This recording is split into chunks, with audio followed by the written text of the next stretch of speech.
on. We're back here on Southern Cross Stream Night, thanks to Harness Racing SA and John Rothe video.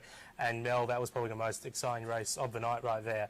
Jaws of Lincoln and Cobber fighting it out to the line. Jimmy, you must have got excited in the straight there. That was very exciting, wasn't it? Leading into that straight, it could have been anyone's race. What a finish. I did. I mean, I thought Jaws of Lincoln got a good soft lead. Yep. And Cobber was off the track 3 and 4 wide early, and then Danny went back and then decided to go forward. So he took a while to get outside the lead. And I thought, oh, because I thought Cobber would beat him. Yep. But I wasn't 100% certain in the run. And I wasn't even 100% certain top of the front straight because Jaws of Lincoln got away a little bit in front of Cobber, but then Cobber's pretty tough. I mean, I remember Jeffrey Webster telling me a while back that he's strong. His asset is his strength, you know, and I think that showed that he was good enough. And I thought he only just got there by this much, but he won by half head. He won. The number come up really quick, didn't it? But 155.3. Wow, like it was absolutely sitting outside the lead like that, doing a bit of work. It's a really nice horse. Jaws of Lincoln, brave in defeat, obviously, on those times. For the Schofield team, and they were really happy with the horse. Greg said he was wrapped, but yeah, what a race. They both went fantastic, and only 0.9 outside of Guaranteed's track record, which is 154.4. So it's a pretty good effort for 3-year-olds. I know they're late 3-year-olds, obviously, but yeah, still a very good effort. Yeah, for sure. Jimmy, welcome. We've got you on because we want to see your face firstly. But yeah, so everyone sees here's Jimmy's voice. Obviously, weekly we hear you all the time. Around here, but we don't see your face very. We do, but people at home probably don't. I've got a good face for radio. You have a good face for radio. Too, but they let us on board, so it's okay. We're all in that boat. Jimmy, what a career you've had. How long have you been calling for, and why has it come to an end? Okay, I think I started calling for the radio station in 1997. Wow. I reckon. Yeah. And my first ever SA Cup was here in the year 2000, so I became primary harness commentator, because originally when I started, Terry McAuliffe was primary harness commentator, and then when Ron Papps left, Terry went to the thoroughbreds, and then they shifted me up to primary harness.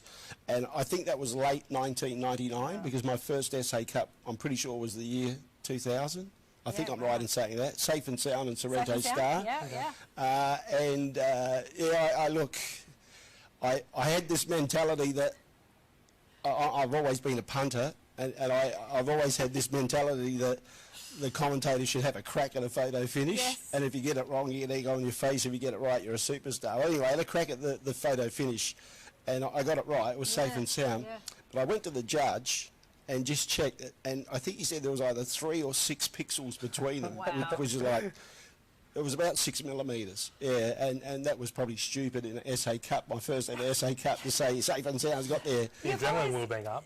I got it right, but I've got so many wrong since. I think you've got, I have this thing that everyone says Jimmy's really good in a photo. If Jimmy goes for that, you stick with Jimmy. You do have a pretty good record in a photo. I used to, no, my eyes are stuffed now. I mean, like my throat, my voice is stuffed, my eyes are stuffed, and I've got a lot wrong this year. And so much so I thought I might be a coward and just say I'll leave it to the judge, you know. So I got sick of being wrong, you know, because it hurts when you're wrong. Yeah, for sure. And if you're a punter sitting at home, JT said this is right. There's no correct.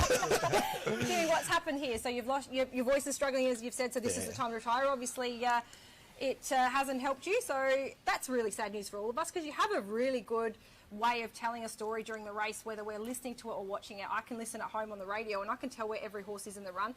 You give them a good overview of a race, like you said, without having to watch it on Sky Channel, which I think is a real amazing effort. And how they're travelling as well. And how they're travelling. You can bring in the backstory, because you know the horses and you know if last lap of a race and how they're travelling, whether or not they're going to win or not. And that is a very unique quality to have, to be able to tell that story and bring that sort of atmosphere to a race call is quite phenomenal. And it comes with a lot of experience as well, but also comes with hard work and knowing what the horses are capable of. Yeah, look, I've always, to answer all of those questions, I've always had the mentality that I work for a radio audience because I'm employed by a radio station, Radio Tab in Queensland, in Brisbane, even though we're now merged with Tab and it's Sky Channel and there's Vision and all that, but I've always had the mentality that I'm talking to a radio audience, and I've tried to paint the picture of what I think is happening and going to happen. and I do a lot of research. Got a couple of my friends over there. Brett Davis is here just to check that I'm saying things right. How am I going so far, Brett? All right. You're our next Brett. But nevertheless, I've always done a lot of form because I've always been a punter. Yeah. And a driver. And a driver, It helps to know how things are travelling if you've been in this situation yourself, for sure.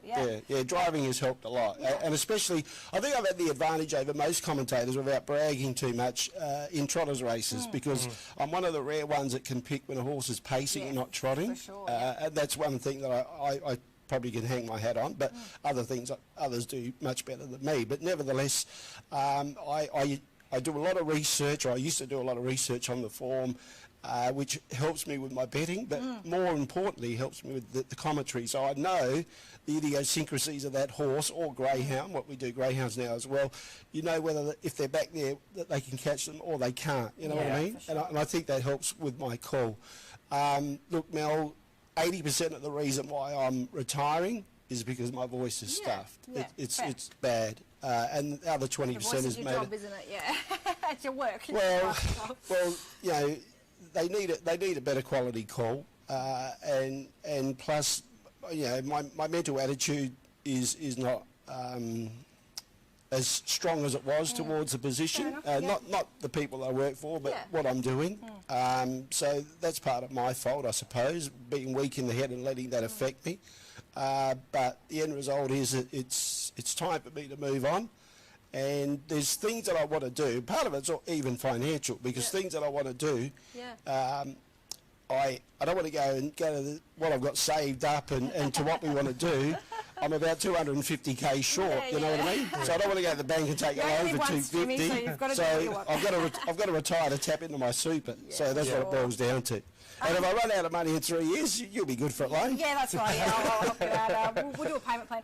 Jim, one thing that stands out to me, when we grew up as kids, and even like you started calling the big races like the SA Cup, when those horses would leave the gate, you'd get the crowd to roar as they left the gate. I'll never forget being here watching those races and you calling Smoking Up, you know, these sort of horses, the champions that we had here, and hearing the crowd, back when we had a good crowd, roar when they left the gate. This is something that you brought in. You started this. You said, when we leave, we all roar, and the crowd got into it. You can still hear it on the replays. It's amazing.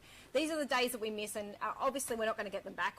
They're gone, but this is an icon that you've brought into our sport. Days like that. That call that night with Smoking Up and Caribbean Blaster, amazing, and it was a good win. But those sort of things are just iconic, aren't they? And is there one that sticks in your mind that you can... Yeah, I think that's the one, Mel. Look, I'm glad you said that, because that's something I did introduce. You did, yeah. And part of that was through cycling. And Mike Turner, who was the race director of the Tour Down Under, and I called the first 17 editions of the Tour Down Under for the people that went there live. Obviously, Phil Liggett and Paul Sherwin did it for television. And Mike said, Jakesy, we've got to make the people get involved with the sport. We've got to make them feel like they're on team with the cyclists. So I tried to introduce that here by getting the crowd involved and cheering the horses, like as a congratulation to owners, trainers, drivers 100%. That have got a horse into our major race, which is the SA Cup. And I thought it was a great thing. It was amazing. And it was. And we had the best ever race, the South Australia Cup. That race you mentioned. 100%. Caribbean Blaster and Smoking Up. And look, the late John Bandick, he come up to me that night. He said, Jimmy, he said, I've been coming to the trots for 60 years. I've never heard a crowd roar as loud as that in the 60 years. You Google that replay, you can hear that in the replay. It's amazing. Like, I watched a couple of weeks ago. I sent it to Mark Aston for your interview on the radio, but I watched it that day and I was like, wow, I've forgotten how good it was. It was iconic. And you know what happened? The next year, Horse Racing SA changed it to 22:30, back straight start. So I got my nose out the joint. I said, stuff you, I'm not going to do this again. So good. Jimmy, last week is your last week, is that correct? Yeah. Do you know who's replacing you as far as... I do, but I can't tell you. Right, okay. We'll wait for that announcement. That's fine. But you're going to show up next week? You're not having a sickie? Yeah, no. Oh, well, unless my voice goes. Look, I've accumulated... I had a target of reaching 1,500 hours of sick leave accumulated because I really have a sickie, right?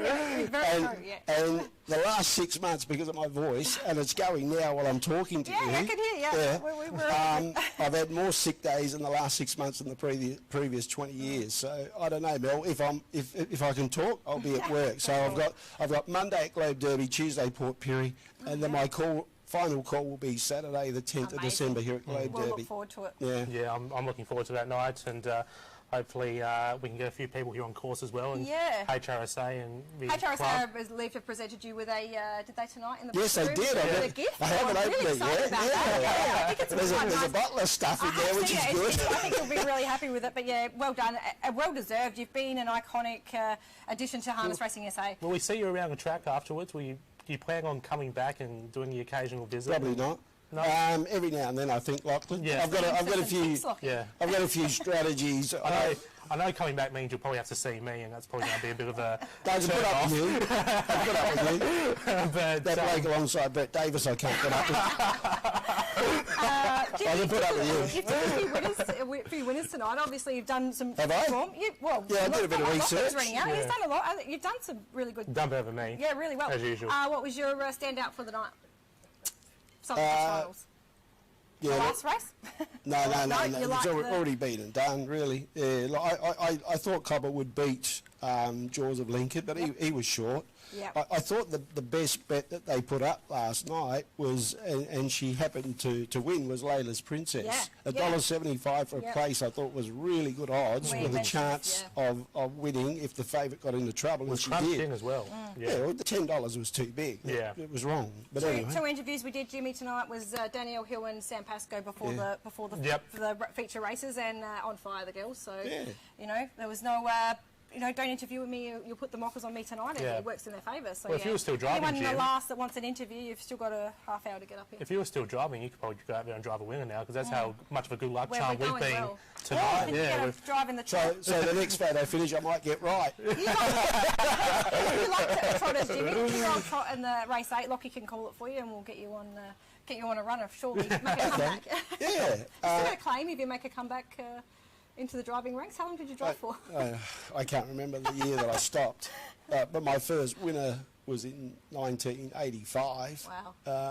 I only drove 5 winners, but I did get a double at Victor Harbour. I keep telling people that. The old Victor Harbour track. Oh, well, Victor but Harbour I can't remember what year was my last drive, probably close to about 15, 20 years ago. No, it would have been more than that, because I haven't driven since I started commentating. Wow. So it'd be 25 years ago. And that small stint as a driver has helped you as a commentator overall, hasn't it? Oh, yeah, because you get to learn about the equipment when something breaks, you know what it's called, you can tell people. Like you said, pacing, trotting, how they're travelling a lap out, the tactics mainly as well. Like, even you said, you saw the tactics with Ryan Horick in that race to go forward and take the lead and then hand up to the favourite. These sort of things are just iconic to you. They're just nature, and it makes a big difference if you're listening at home. I used to work for Torrens Island Power Station. You can see it when you walk up on top there, the 2 stacks. And I used to be in the safety department there.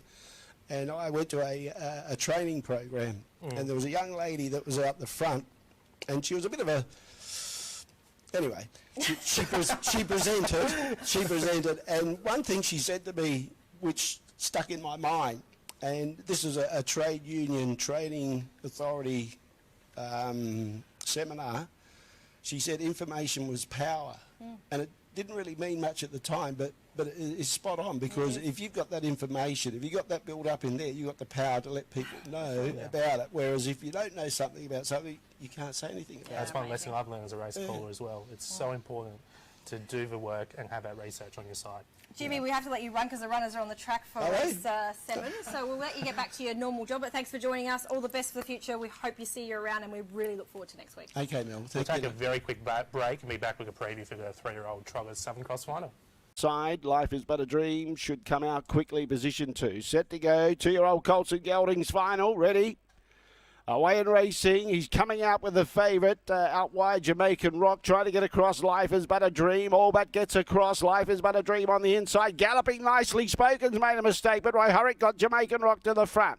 Cleared Life is but a dream. Wiping Heritage is behind those in third placing. Then Curio Chris racing on its outside was Ain't So Bad. A margin of around 15 metres to He's All Talk. He's giving the stablemate about 25 metres start. Behind those Lethal Louis, and then the Gallopers, a margin of around about 55 to 60 metres to Nicely Spoken, and another 55 metres away in last placing was Rupert Ross. He's dropped the anchor Roy Hurrick with the favourite. Lead time 12.4, a lap and a half to go. Jamaican Rock out in front. Here comes a move. Ain't So Bad left the 1-1 to try and get outside the leader. Wiping Heritage, don't know if it'll give it that spot. We're about to find out. Danny was trying to come from the outside with He's All Talk. She's dropped in behind them as he's still out 3 wide. Clark trying to get to the breeze. First quarter covered in 31, but Wiping Heritage doesn't want to give up the breeze to Ain't So Bad, who's out 3 wide. On the inside, Life is but a dream follows the leading trio. He's All Talk will appreciate the lift in tempo. Settles down in 5th placing. He's got something to offer. Lethal Louis follows it wherever it goes. Back on the inside, Curio Crest.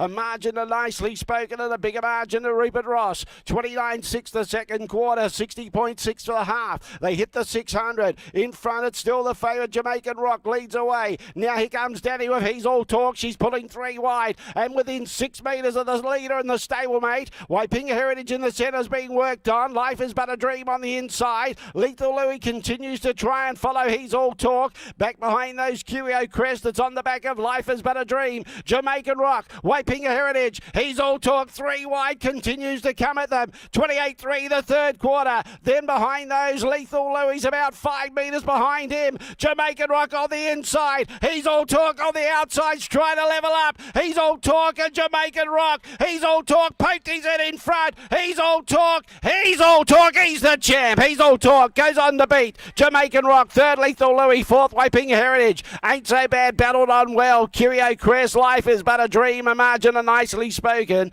And Rupert Ross comes over at the tail end of the field. He's All Talk, too good.